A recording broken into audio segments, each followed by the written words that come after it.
Hello and welcome to Close Reading Classic Literature with me, Dr. Octavia Cox. Today I'm going to be talking about marriage in Jane Austen's novels, particularly the worst marriages in Jane Austen's novels. Somebody commented beneath another of my videos, which do I think is the worst marriage in Jane Austen? And I thought it deserved a whole video because I think it's a really interesting question and a useful one to ask yourself if you're unpicking and analysing Austen, because through the worst marriages we can see the way that Austen critiques society and some of the broader concerns about male-female power relations in the way that she treats, I would say, the worst marriages. And of course, bad marriages show the heroine and indeed the young, unmarried, single female reader exactly which pitfalls to avoid.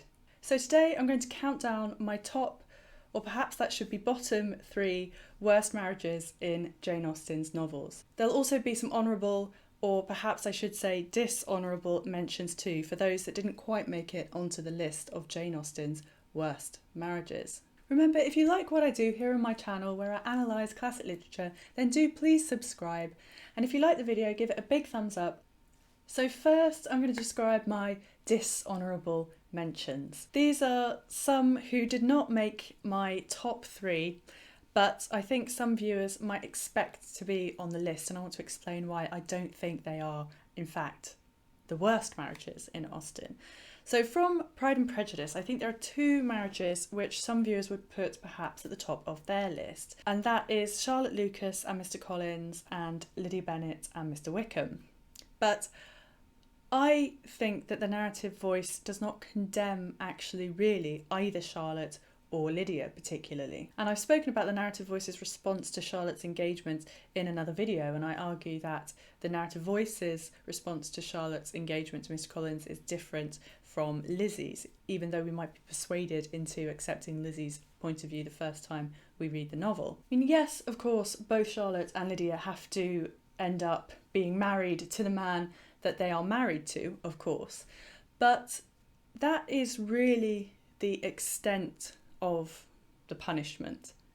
There isn't a further kind of narrative punishment that you often see in moralistic novels by other authors at the time in which Austen was writing. For example, Mr Wickham, although not ideal by any stretch of the imagination, the narrative voice doesn't tell us that he ends up gambling away everything and leaves them completely in debt and abandons Lydia, and she's left alone and friendless, probably with a child, probably ending up going into a poorhouse, probably dying of consumption, etc., etc. Rather like the character Eliza in Sense and Sensibility, in fact. There isn't that further narrative punishment. All that happens is that she ends up having to be married to Wickham. Furthermore, the narrative voice doesn't tell us that either Charlotte or Lydia end up being particularly unhappy in their marriages. We're not given a sense that they really regret their choice and wish that they had married somebody else or behaved differently. From Pride and Prejudice, I think we might also think of one of the worst marriages in Austen as being Mr and Mrs Bennet. And again, I've spoken about them in another video too. Their marriage obviously has its downsides, and they don't really understand each other at all, for example. But neither of them is dreadfully unhappy, and furthermore, neither are their children unhappy or immoral. I realise that is not ideal, obviously, but again, we're talking about the worst marriages in Austen. And there are other marriages that do produce children that are very unhappy and or are lacking in the morality department. There are some other dishonourable mentions too that don't quite make it onto my list. Marriages such as Mr and Mrs Elton's in Emma, I mean, they're both fantastic, awful snobs, or Charles and Mary Musgrove in Persuasion, for example, who are constantly squabbling with each other. And Willoughby's marriage to Miss Grey in Sense and Sensibility, of course, I think is also ripe for mentioning in a dishonourable mentions list. He married her for her £50,000. She married him despite knowing that he was in love with somebody else, with Marianne, which does not seem a good recipe for a happy marriage. But we are told in the final chapter that their marriage is not a desperately unhappy one. Indeed, the narrative voice tells us, "He long thought of Colonel Brandon with envy, and of Marianne with regret, but that he was forever inconsolable, that he fled from society, or contracted an habitual gloom of temper, or died of a broken heart, must not be depended on, for he did neither. He lived to exert, and frequently to enjoy himself. His wife was not always out of humour, nor his home always uncomfortable, and in his breed of horses and dogs, and in sporting of every kind, he found no inconsiderable degree of domestic felicity. And Jane Austen is really thwarting novelistic expectations here. She's really playing with what we expect in a novel, which is that a character like Willoughby might well die of a broken heart and regret his behaviour forever and lament his behaviour over Marianne forever. But that isn't what happens. He leads a perfectly happy, perhaps not ideal, but not unhappy life. Now, I would not like to be in any of these marriages myself, and I don't think that Austen endorses them at all. In fact, I think she mocks these characters for the choices that they've made. Austen does satirise them, I think, in a Horatian sense rather than a Juvenalian sense. So Horatian meaning that they are mocked for their folly, rather than Juvenalian where they are scorned for their vice. So even though I don't think these are ideal, I don't think we can describe these as the worst marriages either. And they're not the worst, I think, because they don't actively harm anybody else. And that's what I have taken the worst to mean, that they are actively harmful. So in at number 3, we have John Dashwood and Fanny Dashwood from Sense and Sensibility.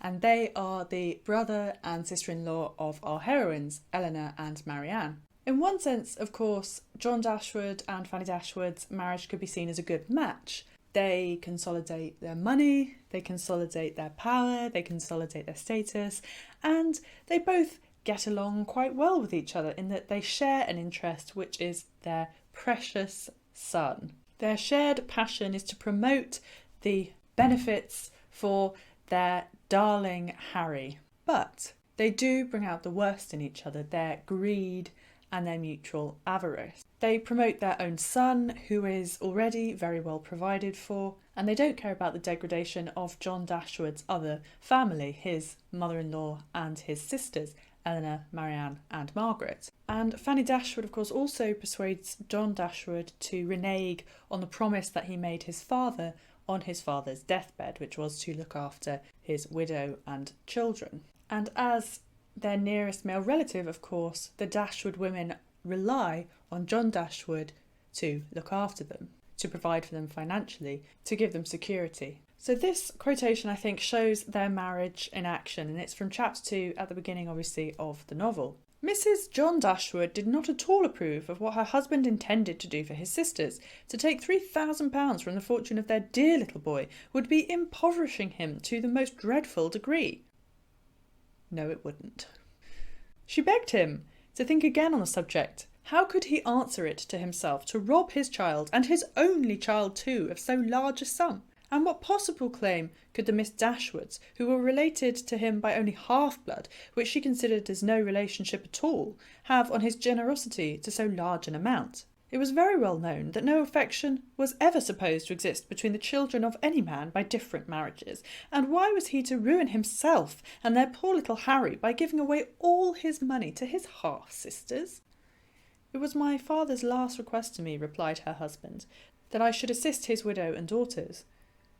He did not know what he was thinking of, I dare say. 10 to 1 he was but light-headed at the time. Had he been in his right senses, he could not have thought of such a thing as begging you to give away half your fortune from your own child. And eventually, of course, Fanny Dashwood persuades John Dashwood to do virtually nothing at all for his relations. John Dashwood's income is not mentioned explicitly anywhere at all in the text of Sense and Sensibility, but it has been estimated to be between £5,000 and £6,000 per year, and that was first estimated by Alistair Duckworth in his seminal book, The Improvement of the Estate from 1971, and Duckworth says that that is a conservative estimate. £6,000 is 3 times, for example, the annual income of Colonel Brandon, who is considered by other characters in the novel to be a really good catch. It's more than, for example, Mr Bingley in Pride and Prejudice. In the opening chapter of Pride and Prejudice, Miss Bennet says, Mrs Long says that Netherfield is taken by a young man of large fortune from the north of England, 4,000 or 5,000 a year. Mr Bingley has a large fortune, and John Dashwood has more than Mr Bingley. Be in no doubt, John Dashwood is a very rich man indeed. He has more than enough to support his mother-in-law and sisters amply and still be very, very rich indeed. John Dashwood is actually shown to have some kindly instincts towards his relatives, in feeling that he ought to support his family, who are of course reliant on him. And he might very well have supported them admirably if he hadn't been married to Fanny Dashwood. Had he had a different wife, those more kindly qualities may have been brought out by her. But instead, John Dashwood and Fanny Dashwood encourage each other's greed. One cannot imagine, for example, Jane Bennet, when she is Mrs Bingley, behaving in the same way as Fanny Dashwood behaves towards John Dashwood's relatives. Mrs Bingley, one imagines, would not persuade Mr Bingley out of caring for and providing security for Caroline Bingley if she needed it, despite the way that Caroline Bingley has treated Jane Bennet earlier in the novel Pride and Prejudice. So, number 2 on my list of the worst marriages in Jane Austen. Now, this might be cheating rather, but it's my list, so I'm going to put on it what I want. But I'm going to say all of the marriages in Mansfield Park. There is not a happy marriage in the whole of the novel, even in the marriages of the more minor characters. So we see Mr and Mrs Price, for example, who live a very chaotic lifestyle in Portsmouth. There's Dr and Mrs Grant who live at the parsonage, for example. Mrs Grant is the half-sister of Mary Crawford and Henry Crawford who come to stay with them. We're told that Dr Grant is often out of humour with his wife, especially when it comes to food. There's even a glancing reference to the marriage of Admiral Crawford. We're told that he and his wife agreed on nothing, and the moment that she dies, he brings his mistress under their family roof. None of these suggest particularly happy marriages. In each of Austen's 5 other novels, there are happy couples and happy marriages for the heroine to aspire to. In Northanger Abbey, we've got Mr and Mrs Morland, Catherine Morland's parents. In Sense and Sensibility, we have the marriage of Mr and Mrs Dashwood, the parents of the 2 heroines, who clearly had a very happy, loving marriage. In Pride and Prejudice, we have the Gardeners. In Emma, we have the Westons. In Persuasion, we have the Crofts. But in Mansfield Park, nothing. And this perhaps contributes to the generally gloomy tone of the novel, because happy marriages don't seem possible. But there are 2 marriages that I want particularly to discuss a bit further, and those are Maria Bertram and Mr Rushworth, and Sir Thomas Bertram and his wife Lady Bertram. Mr Rushworth's marriage to Maria Bertram, Mrs Rushworth as she becomes, was obviously doomed to unhappiness from the start. Maria does not love him, and he marries her knowing that she is in love with somebody else. Maria Bertram marries Mr Rushworth explicitly because she is angry with Henry Crawford and because she wants to escape from Mansfield Park and escape the oppression of her father. This is the narrative voice describing Maria's thoughts to us as she's contemplating her marriage to Mr Rushworth. Independence was more needful than ever, the want of it at Mansfield more sensibly felt. She was less and less able to endure the restraint which her father imposed. The liberty which his absence had given was now become absolutely necessary.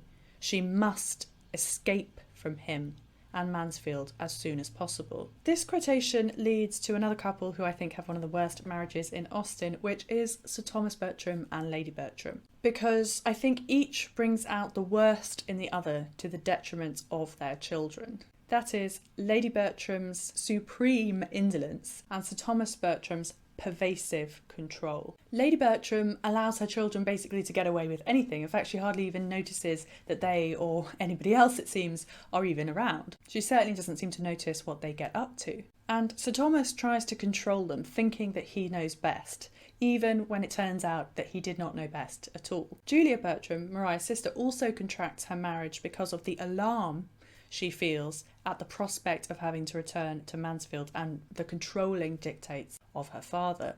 We're told Mr Yates's convenience had had nothing to do with it. She had been allowing his attentions some time, but with very little idea of ever accepting him. And had not her sister's conduct burst forth as it did, and her increased dread of her father and of home on that event, so that's Maria's affair, imagining its certain consequence to herself would be greater severity and restraint, made her hastily resolve on avoiding such immediate horrors at all risks. It is probable that Mr Yates would never have succeeded. And I don't think we should easily dismiss the narrative voice in these 2 descriptions of Maria Bertram and Julia Bertram thinking about their marriages, even though it is being made by these two perhaps unlikable characters. Both Sir Thomas's daughters see their only way of escaping from him as being entering into loveless, you might even say reckless, certainly unwise marriages. If we look at that diction again, we can see that some of the words are even repeated. So just go through that diction again.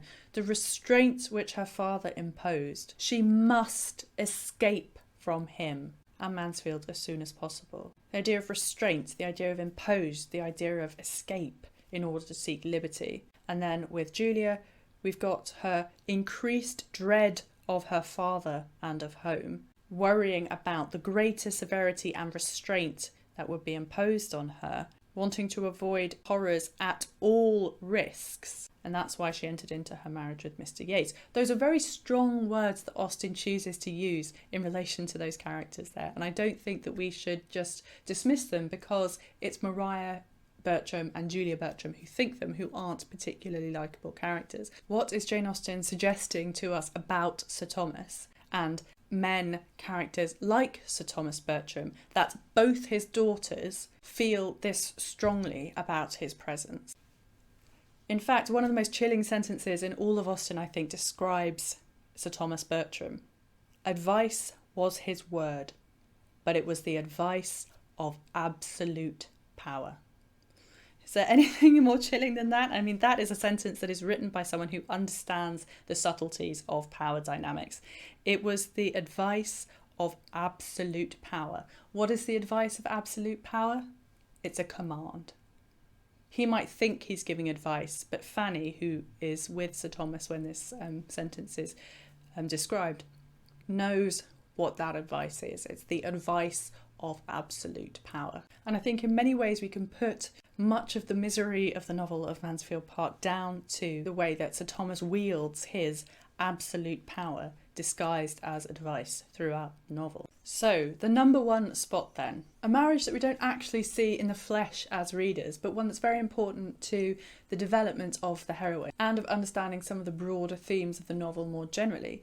And that is the marriage of General Tilney and Mrs Tilney in Northanger Abbey. Of course, we are supposed to think that Catherine Morland, the heroine of Northanger Abbey, is absurd for thinking that General Tilney murdered his wife, or that he had imprisoned her in classic Gothic fiction style. And when Catherine reveals her suspicions to Henry Tilney, he abuses her for being ridiculous. And the reader, it seems, is encouraged to dismiss her and think of her as childish and ridiculous as well. To think of it as childish, overblown nonsense that has filled Catherine's head because she's just a silly girl and she's just read too many silly Gothic novels. But actually, I think Jane Austen examines something quite serious in the way that she depicts the marriage between General Tilney and Mrs Tilney, something which Catherine picks up on. Even Henry Tilney can't defend his father without qualification.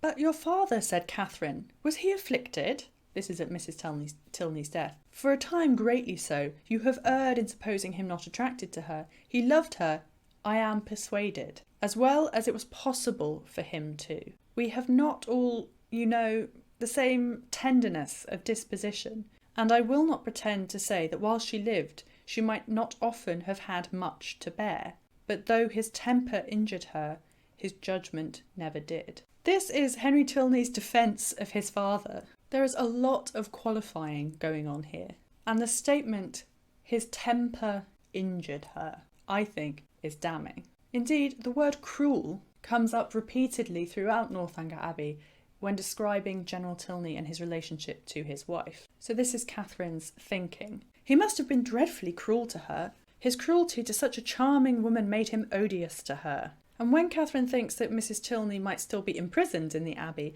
she considers the reason. Its origin, jealousy perhaps, or wanton cruelty was yet to be unravelled. And I think that's a nod by the narrative voice by Austen into what is going to unravel about how we understand cruelty and what we think cruelty is in Regency England. And later, Catherine wanted to search for those proofs of the general's cruelty, which, however they might yet have escaped discovery, she felt confident of somewhere drawing forth. Catherine picks up on a sense of General Tilney's cruelty. and the word cruelty is used often. Indeed, we learn in the closing chapters, Catherine, at any rate, had heard enough to feel that in suspecting General Tilney of either murdering or shutting up his wife, she had scarcely sinned against his character or magnified his cruelty. She had scarcely sinned against his character in thinking that he had murdered his wife or magnified his cruelty. Again, I think this is absolutely damning from the text here about General Tilney's treatment towards his wife. Okay, he didn't actually murder her, but in Catherine suspecting that, she hadn't magnified his cruelty.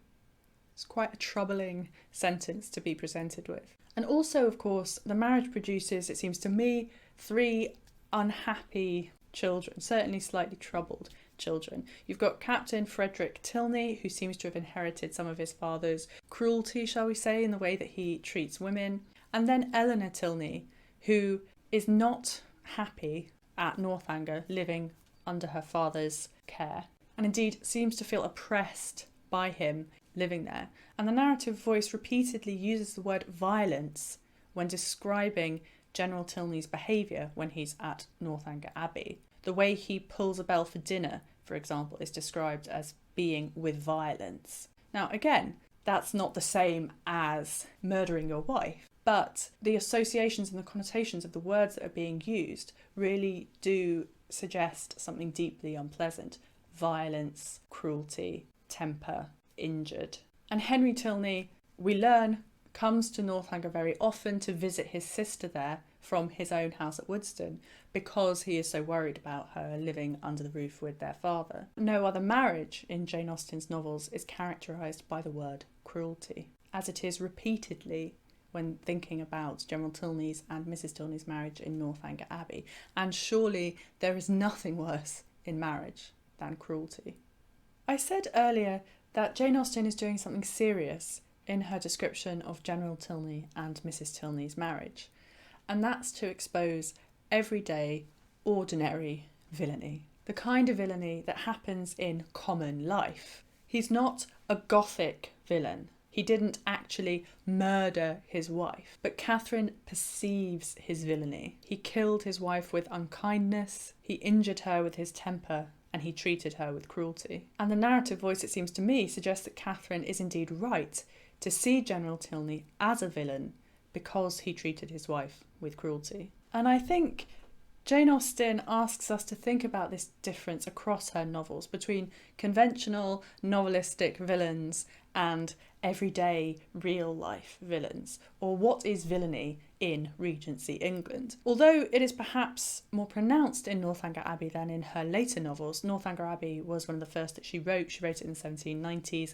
even though it was the last to be published. But the fact that it's more pronounced in Northanger Abbey than the other novels, I think, makes the marriage of General Tilney and Mrs Tilney a particularly important one to think about and to consider, even though, as I've said, it does happen off stage. So what makes a real-life villain? In Austen particularly, it seems to me that for Austen, a real villain is a male relative who abuses their position of power over their female relatives, not taking their care seriously. And I think we can see this abuse of power demonstrated in the 3 worst marriages, as I think of them, in Jane Austen. John Dashwood, with the encouragement of his wife Fanny Dashwood, impoverishes his mother-in-law and his sisters completely gratuitously. He has plenty. He doesn't need to be as unkind to them as he is. Sir Thomas Bertram, enabled by his completely indolent wife, oppresses Mansfield and his daughters, and indeed Fanny, making them miserable. None of their children seem to me to be either very happy or very sensible. In the marriage of General Tilney, not dissimilarly to Sir Thomas Bertram, we see domestic cruelty and injury and oppression. And Catherine feels this when she goes to visit the Tilneys at Northanger. And throughout Northanger Abbey, I think readers are asked to think about what they think domestic villainy is and what cruelty within a marriage might look like in common life. Thank you very much indeed for listening. Remember, if you like what I do here on my channel, then do please subscribe. And if you like the video, then do give it a big thumbs up. And do you agree with my list? Who would you put on your list of the worst marriages in Jane Austen? Let me know in the comments below.